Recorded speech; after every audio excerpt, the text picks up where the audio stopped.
Anyway, we're about to go racing here for 15 minutes. Tortulla with the red roll cage and the sort of black roll cage for Liam on the front of the grid. The lights go out and away they go. And heading off up towards Redgate corner for the first time. It looks like it's M from the outside of the front row that's made slightly the best of the starts. There's the two that are going on the 10-second delay. It is Liam that's got the lead. Chris Bradbury's made a good start as well. Paul Clark's trying to squeeze up on the inside in the green car as well. Can he make a move there? I don't think he can. I think he's going to be shuffled back, and then they come through the Craner curves for the first time.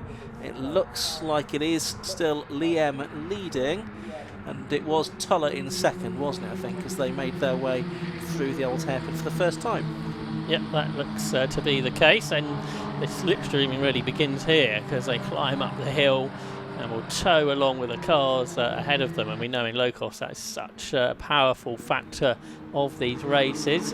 And Tuller's back to the front, isn't he? So he used that slipstream to claim the lead at McLean's, and then they will arrive at Coppice with M and Bradbury behind. So Chris Bradbury's got straight into this, hasn't he? He hasn't got a novice cross on the back, so I'm not sure what Chris has raced before, but he's very impressive here at Donington Park in this low-cost season opener. Down towards the chicane. They're free abreast, and it's going to be Bradbury that takes the lead, I think, on the inside line into the Robert chicane. M is second, third is Tuller. Jeff Peake's fourth already from ninth on the grid, so he's looking really racy here at the start of the 2026 season in the Nankang Tyre Low-Cost Championship. But a new race leader in the championship, Chris Bradbury, crosses the line, but he won't lead for very much longer, surely, as Liam looks to the outside in towards Redgate. Well, he's hanging on for now. From the rest, there's contact. Paul Clark goes for a spin. Everyone's going to scatter around him. And oh yeah, this has caused a bit of chaos. There's two in the gravel trap, I'm afraid. 66 was one of them, which was Luke Stokes. 18 is another, which is Rory Mallinson. Now, can they all escape, I wonder, from the gravel here? But it is Chris Bradbury, the race leader, Ian. Yeah, the former Superstocks world champion, Chris Bradbury, it is, in the lead of the race then. So he's got a short oval racing pedigree. He's got the lead, raced 886 in Superstocks, now racing the 86 car this weekend. There's Rory Mallinson's, whose car, even with the help of the marshals, is not going to budge, I'm afraid. Is it? Or is it? Well done, marshals. Well done, Rory, for they've got the car out of the gravel trap. They've taken a lot of the gravel with it, but nevertheless back into the race, which is good news. Now, it looks like Chris Bradbury has lost the lead of the race here. We'll pick up the order again as they come back down to the chicane. Liam, I think, grabbed the lead, but he's not going to stay there for very much in a few hundred metres, is he? Because Bradbury's straight back ahead. This has got to be quite different, really, to Superstocks racing. You'd think they'd lots overtaken in that, but not quite in the same manner as we have in Locost. Here comes Liam back alongside. They're side by side once more. We think the yellow flag should be withdrawn from that moment we saw one lap ago. That has eliminated a few of our front runners, including Paul Clark. Around the outside comes M toward Tuller in the ex-Dan Garrett car. He's wondering if he can get involved. And you've got Jeff Peake, Alan Harmon, who's got good pace this weekend. Jack Linus, the sixth for the cars. He's got the fastest lap. Ian Hardy, Sean Brame. Lewis Ward's only ninth, so he's really hanging back at the moment. And also in this lead group is Rob Bapsey, so it's 10 for the lead as they go through the old hairpin. Yeah, really good stuff. This, I'm not quite sure what circuit racing Chris Bradbury has done since his short oval success. Not been able to sort of track that down on social media the 3 minutes or so since this race has started. But fill in a commentary form. Yeah, absolutely. Please do that and tell everyone all about your successes and successful moments of your career in future. Liam there in second. Tortulla, race one winner. He would be that, wasn't he? In third place. Jeff Peake in fourth at the moment.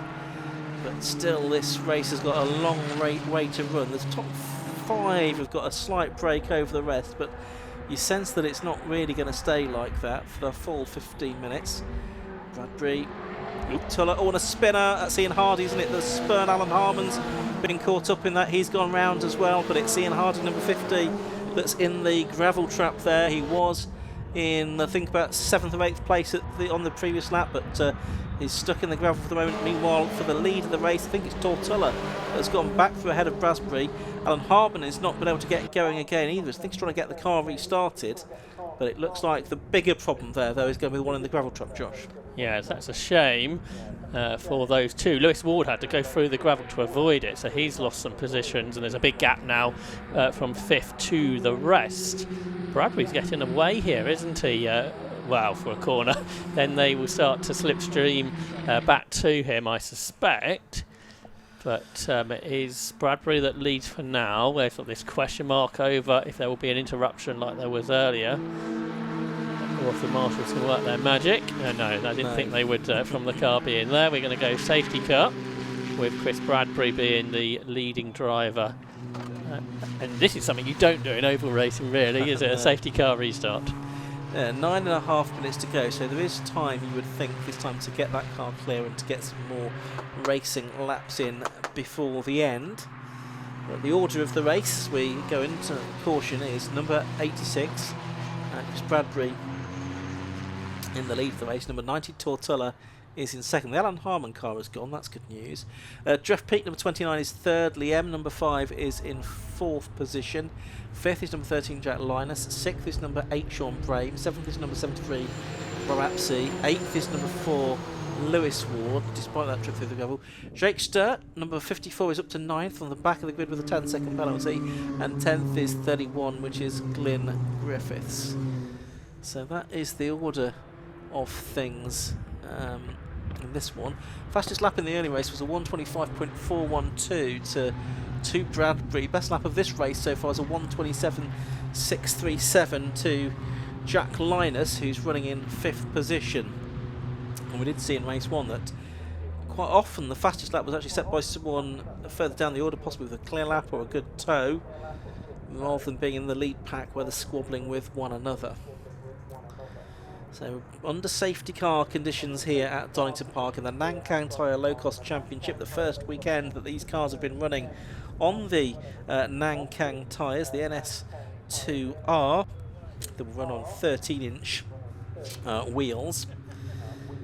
Apart from that, really it's much the same as it has been for more than 20 years in the Low-Cost Championship. Chassis design based on the Ron Champion book, Build Your Own Sports Car race, written sort of 30 years or so ago now. They run the 1300cc Ford Crossflow engine, a 4-speed gearbox that they run, and there's sort of very cool sort of tight regulations over suspension and brakes and so forth as well. Lots of Ford Motor Company parts used in these cars. Of course, they have the sister championship, the Mazda 7s, running with the Mazda MX-5 1.8 litre engine. They're a few seconds a lap faster. We'll be seeing those underway next weekend at Crofts Circuit. Chris Bradbury's not the only driver making his debut in Locost today from oval racing, because Ian Sturt, who's also in the top 10, father of Jake, who was out there last season. Ian, the double hot rod champion, so we've got some top drivers from oval racing moving into Locost nowadays, which is interesting. But Ian Sturt has done car racing, but some time ago, before returning to racing recently, he was the champion of road saloons back in 1998. I was going to say, I thought I recognised his name from those. Confusingly, he's using the number that Jake used last year, and they've both got identical cars, so that is easy to confuse me. But I think the lights are still on, aren't they? But at least Harmon's car is not where it was. Yeah. Hopefully not too much longer before we're able to get back underway. We've got 6 minutes of the race left to go. I'm hoping there'll be at least a couple of laps to have before the end of this 50-minute race for the Nankang Tyres Low Cost Championship. Of course, the order unchanged behind the safety car. Someone else who's going well first weekend out is Steve Holder. He's in 11th. He's a former Welsh Rally champion, but he's in the car that Ryan Garrett raced last year. Still running the same livery there. So as always, really been the case in Locost. You get new people coming into the championship, and we've seen several of them this year who are on the pace from round 1, which looks pretty ominous really for them as the season goes on. Yes, it's good to see, and it's good to see that the numbers in Locost hold up as well. There's always the concern that after Mazda 7s were introduced that the cross-flow support would ebb away, but that's not been the case. The numbers have held up really well for the past few seasons. It's a great introduction. Some drivers do move on into the Mazda 7 class and elsewhere in the 750 Motor Club as well on occasion. But it's a great and relatively affordable introduction into motorsport. It's over 20 Mazda 7s that will be lining up at Croft in only 5 days' time now, as we're Monday today. Short week, isn't it? Not long to prepare for that. Luckily, I've done a lot of my paperwork already for the Croft weekend. A few miles to do between now and then to Yes. get home and then get back up to Croft. That's right. More for you than for me, unfortunately, Josh. Safety cars looks like it's got a bit of a wriggle on now, which means that I think we might get underway at the end of this lap. Just looking a little bit more speed than it was a lap ago, which probably means we're going to have time for what, 2 more laps, do you reckon? At least. Yeah, if it might even squeeze 3 out of it, which would be ideal if we could. It's interesting to see how Chris Bradbury attacks this restart. Good news for the likes of Sean Brame as well, because of course he was the top 5 had pulled away, and Sean Brame in 6th. He was a winner last season, wasn't he? On just the one occasion it was in the end. That was at Mallory Park. Yeah, as someone who raced for so long on the other tyres, you wonder if it's more of a challenge for him to get used to the new tyre, than especially with somebody coming in, they've got no prior experience, and that could be working in Chris Bradbury's favour as we go racing with hopefully 3 further laps to go. Yeah, it will be 3 laps, I think, looking at the time on the clock, 3 minutes and 40 seconds to go. So it's Chris Bradbury leading from Tortola. Both of them made a pretty good start, because they've got a bit of a gap back to Jeff Peake in 3rd place. 4th and 5th are M and Linus, and Sean Brame not too far behind them either, so he's certainly closer than he was. But Lewis Ward went past him at Yes. Redgate up the inside. So He Lewis did. Ward, who had to take avoiding action from that incident that caused the safety car, is on the move. Driver who was the runner-up in the championship last year. So the cars up front are Martin West versus Dan Garrett. We had that for so long in low-cost racing, but both with different drivers in. But they're still in 1st and 2nd positions. But everyone else is nipping at their heels as they head up the hill through Schwantz Curve towards McLean's Corner. But Chris Bradbury, before the restart, was sort of able to hang on, and for now he is leading the way still. Yeah, it certainly is. So turning their way through McLean's up towards Coppice Corner, and a bit of a swap going on a bit further back there. That involved the Rory great Mallinson. team car. Rory Mallinson, he's recovering, isn't he? Because he was in the gravel at Redgate Corner. He's in 27th position at the moment, maybe now up to 26th or even 25th possibly. Yeah, safety car has suited him more than anybody else, really, hasn't it? Because he was a long way back after the help he needed from the marshals. Here comes Tuller round the outside into the chicane. Bradbury kind of contests it in the middle of the corner. This is going to help everyone else behind. Surely he's going to get very busy up towards Redgate Corner here, I suspect. So Tuller leads at the line, but everyone is going to try and challenge, I think, at Redgate Corner. On the outside is Peake and Linus. Liam sort of got caught up in all that, and he's dropped back a little bit. Well, Chris Bradbury still leads and Tortola still 2nd. I wasn't quite expecting that. Meanwhile, Jake Sturt in 12th place has just set the fastest lap of the race. 1:26.215, still about 8/10 slower than the lap Chris Bradbury set in the first race. So we've now got 7 for the lead, I would say, and it might be more than that before the end of this race. There's a lap and 2/3 to go, really. And it's Bradbury leading, Tuller in 2nd, as they turn their way through Schwantz Curve up towards McLean's for the 8th time in this race. They're at least 3 abreast there, aren't they, through Schwantz Curve? They all appeared as one. If you had a very large blanket, you could put it over them all, but it would be pretty big, wouldn't it? Jack Linus was the one to gain there, wasn't he? He's up to 3rd place now, started the lap in 5th. Oh yeah, Bradbury's lost loads of places, hasn't he? So he was 1st at the old hairpin, was about 5th coming out of the next corner. So yeah, that's right. He was the big loser in all that, but he can come forward still. There's over a lap to go. Jeff Peake's going to go for the lead here. Down towards the Robert chicane, they go for the penultimate time. He's on the inside. He takes the race lead away from race 1 winner Tortola, and Jack Linus is going to follow him through. Tuller's having to slot in 3rd. Back to 4th has come Bradbury. 5th is Lewis Ward. And there's many cars now in the lead battle as they come out onto the final lap of the race.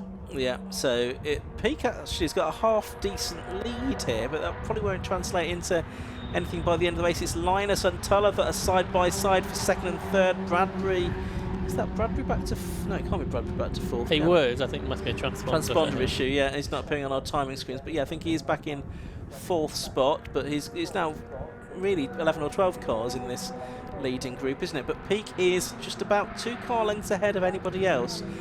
You just sense that's not really where he wants to be, though, because they can still gang up on him down the back straight. Of course, it was here in the last race, on the last lap, he made a mistake and cost him a chance of a victory. That didn't happen this time.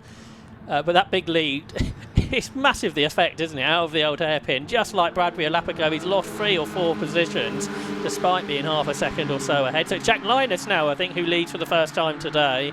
In second position is Tyre. That's where he was at this point of the earlier race, and it all went well. But he's also got, is that Chris Bradbury fighting back behind? You'd think it might be out of these 3.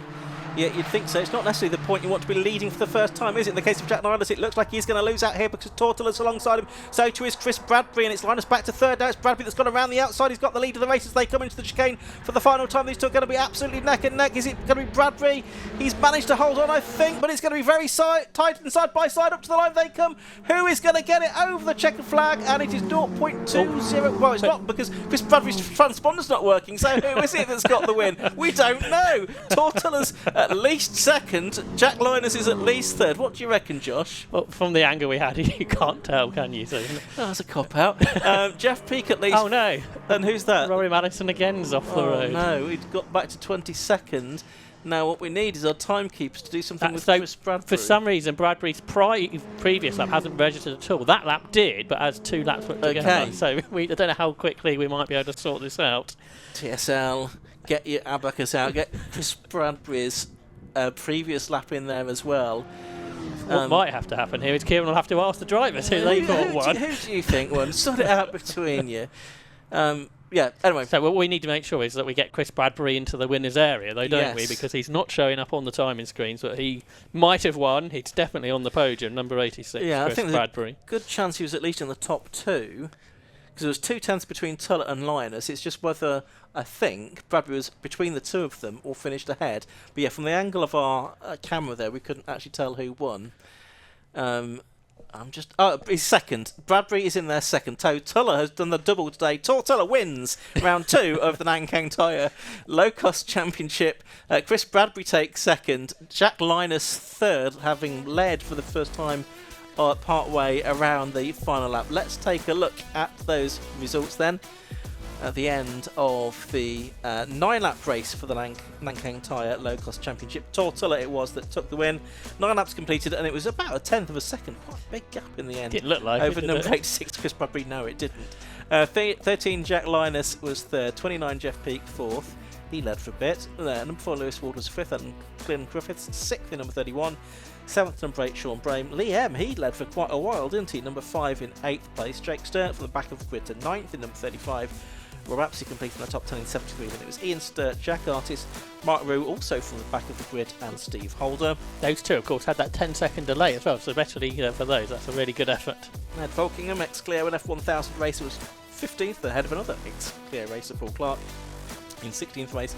Christopher Summers 17th, Noam Alex Gagan 18th, Barry Stewart 19th, and Luke Stokes completing the top 20 at the end of a dramatic second round of the Nankang Tyre Low-Cost Championship, and they head also to Pembrey. Thank you very much. And Tuller makes it 2 from 2 in his first ever race winning weekend. So if I can just jump in a second, you can see just the disbelief in your eyes. Your first win came a little bit earlier on, and then your second win followed quite shortly afterwards. Yeah, I had to wait 8 years for the first one and 3 hours for the next one. I really did not expect to win this one as well, but I am just so ecstatic. Yeah, these two did amazing, and I really got lucky there at the end, but I'm so happy to be here. It's one of the good things about this category is just like everyone has a chance of winning. It's not easy to, though, and the fact that you kept them behind is interesting. I don't know how I did, quite frankly. Yeah, there was no like strategy or tactics. It was just stay ahead, try to stay ahead for the entire time. But yeah, just the usual fun of this formula, just a big drafting trains. Just as like you said, anyone can win, and yeah, it just happened to be me today. Absolutely. Well, is anybody you'd like to thank for this first weekend that you got for your first win and then your second? second win. I mean, I already thanked them, but again, thank you to my dad, thank you to Dan Garrett, wonderful guy, and thank you to Net Carnival and all the Necronies, and to all my friends and family. Thank you very much. Well, congratulations. Thank you so much. Cheers, thanks. All right, Chris, we're used to seeing close racing, but that was a photo finish and a half. That was a fantastic race. There was lots of wheel-to-wheel, real close racing the whole way through, and yeah, I thought maybe I'd got him going around the outside, and he just dragged me out, beat me to the line. So over the moon though with that. It was really, really tight racing up until that point. Obviously, we had the safety car period as well, which, you know, put it all in a bit of holds. And then as soon as afterwards, everyone was just kind of like, yeah, straight back to it. That's one of the great things about this category, though. Yes, fantastic. Before the safety car, I was kind of maintaining out in the lead kind of quite nicely. And after the safety car, I don't know if everyone else sped up or I wasn't quite pushing as hard. But yeah, it was great. And yeah, there was one point I was back to 4th or 5th with a lap or so to run. And I thought, I've blown my chance for podium here, and ended up having a good last lap. So it worked really nicely. Absolutely. Congratulations on the P2. Thank you very much. Cheers, thank you. Let's have a very quick chat with Jack. Jack, just jump in a second. Again, we're talking about that photo finish. That was so close. Yeah, I mean, halfway around the last lap, getting into the lead, I knew I was, had my work cut out. 2 massive straights coming to the start-finish line. Seeing the last lap board, I was like, it's going to go one or two ways. And yeah, when they were too wide into the last corner, I thought I had them. But yeah, I just didn't quite get the exit I wanted, and I think it could have made it a bit closer. But yeah, I gave my all, and it was great fun. So yeah. Absolutely. Well, next time out, hopefully you can take that win. Yes, that will be the aim. But yeah, absolutely. Well, congratulations. Cheers. Cheers. Thank you very much. Now, as you can see, the 750 Formula is on the grid, so I'll pass back up to Ian and Josh for it.